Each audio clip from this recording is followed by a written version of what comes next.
नमस्कार. आता आपण पाहत आहोत देवी महात्म्य अध्याय 6वा. वक्रतुंड महाकाय सूर्यकोटी समप्रभ निर्विघ्नं कुर्मे देव सर्वकार्येषु सर्वदा. सर्वमंगलमांगल्ये शिवे सर्वार्थसाधिके शरण्ये त्र्यंबके गौरी नारायणी नमस्तुते.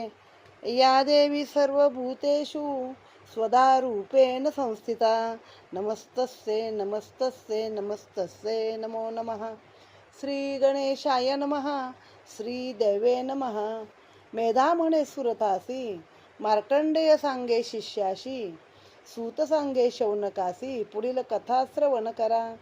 सिंहावलोकने करून पहा मागील अनुसंधान महासरस्वतीने प्रतिज्ञा वचन दूता सांगोनी आज्ञा पिले. ऐकून देवीच्या वाक्यासी दूत क्रोधावला मानसी त्वरे येऊनी शुंभापाशी सांगता झाला विस्तारे. आता मागच्या अध्यायामध्ये त्या शुंभाने दूत पाठवला होता माझ्याशी लग्न कर आणि त्वरित त्या दूताबरोबर निघून ये म्हणून सांगायला.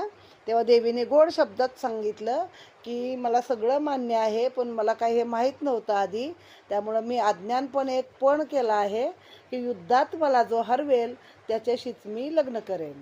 आता त्या दूतालाच खूप राग आला पहिला आधी आणि त्यानं येऊन शुंभाला ह्या सगळ्या गोष्टी विस्ताराने सांगितल्या आहे. म्हणे मी देवीपाशी निश्चित तुमचा महिमा वर्णिला बहुत परिती तुम्हा नाही मानित युद्धाविण सर्वदा. ऐकोन दूताचे वचन दैत्यराज क्रोधावला दारुण सेनापती धूम्रलोचन यासी बोलता जाहला. शुंभ म्हणे धूम्रलोचना घेऊन या पुली सेना आणावी ती दुष्ट ललना केशाकर्षणे करोनी. आता हे धूम्र नावाचे बरेच राक्षस आहेत. याच्या आधीच आपण चिंतामणी विजय ग्रंथ पाहिला आहे. त्यामध्ये पण जे 3 जन्माला आले पहिले ते धूम्रकेतू धूम्राक्ष धूम्रवर्ण असेच 3 भाऊ होते. आता इथे हा धूम्रलोचन आलेला आहे. बळे टाका विवळ करुणी तिचा पाठीराखा आला कोणी त्यातेही तत्काळ वधावे शस्त्राणी देवा अथवा गंधर्व. इंद्र अग्नी यम कुबेर यक्ष किन्नर विद्याधर पाठीराखा असेल साचार तरी त्याचाही वध करावा. मेधा म्हणे सुरता लागून ऐसे शुंभे आज्ञा पिले जाण तेव्हा तो धूम्रलोचन त्वरे करुणी निघाला. घेऊनी 60 सहस्त्र असुर तो धूम्रलोचन महाक्रूर हिमवंत पर्वत थोर येता झाला तयावरी. पालानोनी सर्व दळ तो पर्वत वेढीला सकळ तो एकची झाला हल्लकल्लोळ देव पाहती अंबरी. गुप्त रूपे तेथे राहून इंद्रादी सर्व देवगण जगदंबेचे कौतुक पूर्ण पाहते झाले ते काळी. देवी सन्मुख धूम्रलोचन येऊनी अट्टाहास शब्द करून उच्च स्वरे देवी लागून बोलता झाला ते धवा. म्हणे हो तू लावण्य राशी चालावे शुंभ शुंभापाशी जर प्रीतीने न तू येशी तरी बळेच नेईन मी. केशाकर्षणे करून तू ते ओढून नेईन आपला स्वामी दाखवीन तुझ लागी सुंदरी. तेव्हा जगदंबा बोले त्याला दैत्येश्वराने धाडले तुझला बळवंत दिसतोसी मला सैन्य घेऊन आलासी जरी बळे करून नेशील तरीही स्त्री काय करील ऐसी चंडिका ते वेळ ऋषी म्हणे बोलली. ऐकून चंडिकेच्या बोला धूम्रवचन तेव्हा धावला तो देवीने भस्म केला हुंकार मात्रे करोनी. देवीच्या हुंकारे करून भस्म होता धूम्रलोचन असुर सैन्य कोपायमान होते झाले ते काळी. 60 सहस्त्र असुर भयंकर महाक्रूर धावते झाले देवीवर अट्टाहासे करोनिया. मारा मारा कोणी म्हणती मेघाईसी गर्जना करती कोणी वृक्ष पाशान टाकती देवीवरी अति क्रोधे.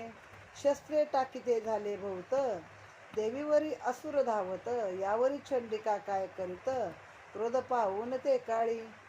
धनुष्या जोडोनी तीव्र शर निवारिला शस्त्र निकर वृक्ष पाशान थोर थोर छेदोनिया पाडले. शक्ती परशुपट्टीशाही खंड विखंड करुणी सर्वही असुर सैन्य पाडले पाही भूमीवरी ते धवा. तेव्हा देवी वाहन अतुर्बळी, सिंह पिंजारी रोमावळी, गर्जना करणे निराळी, उरली याते मारितसे. त्याने कर प्रहारे करून असुर मारले कित्येक जण, कर प्रहारे देख असुर मारले कित्येक, पुच्छ प्रहारे अनेक मारुनी टाकिता झाला. मुख आणि वेगे करून तसेच आदरे घेतले प्राण, नखे करुणी उत्पाटन करता झाला असुराचे.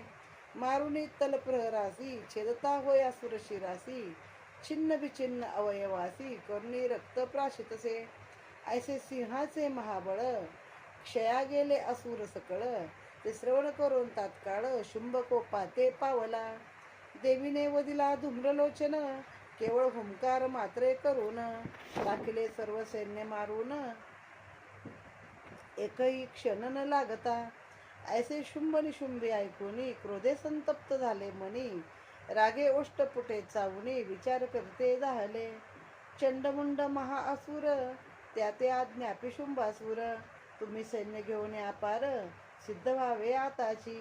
आणि हिमाचळी जाऊन देवीचे करा केशाकर्षण, ओढून आणा बांधून बजपासी ये काळी. जरी युद्धाचे ठाई जाण तुम्हाची संशय होईल पूर्ण, तरी त्याची ठाई मारून टाकावी ही मम आज्ञा. सर्वांनी शस्त्रास्त्रे करुणी मारून टाकावी भवानी, माझा संशय काही मनी धरू नये सर्वदा. करावे सिंहाचे हनन जो असे देवी वाहन, तुम्ही सैन्यासहित जाण देवी एकटी ती काय. सिंह पशुचा बडीवार कायसा तुम्हा उनी थोर, तुम्ही देवाधिकासी अनिवार क्षणे सिंह मारावा. देवीसी मारली स्पष्ट सिंहवदीला असता दुष्ट, आम्ही तुम्हावरी संतुष्ट होऊ ये जाण निर्धारे. ती धरली अथवा मारली तेथे, परी बांधोनी आणा तिज येते, परी बांधोनी आणा तिज येते. आम्ही पाहू अंबिके ते कैसी स्त्री आहे ती.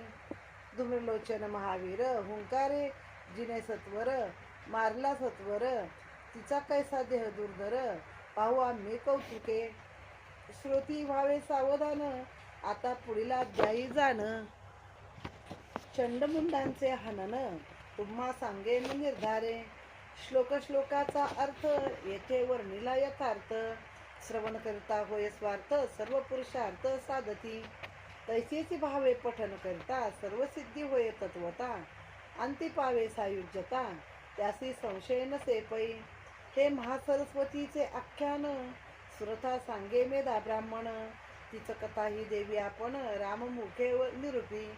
इति श्री मार्कंडेय पुराणे सावर्णिक मन्वंतरे देवी भगवती महात्मे महासरस्वती आख्याने षष्ठाध्याय समाप्ता. श्री जगदंबार्पणमस्तु.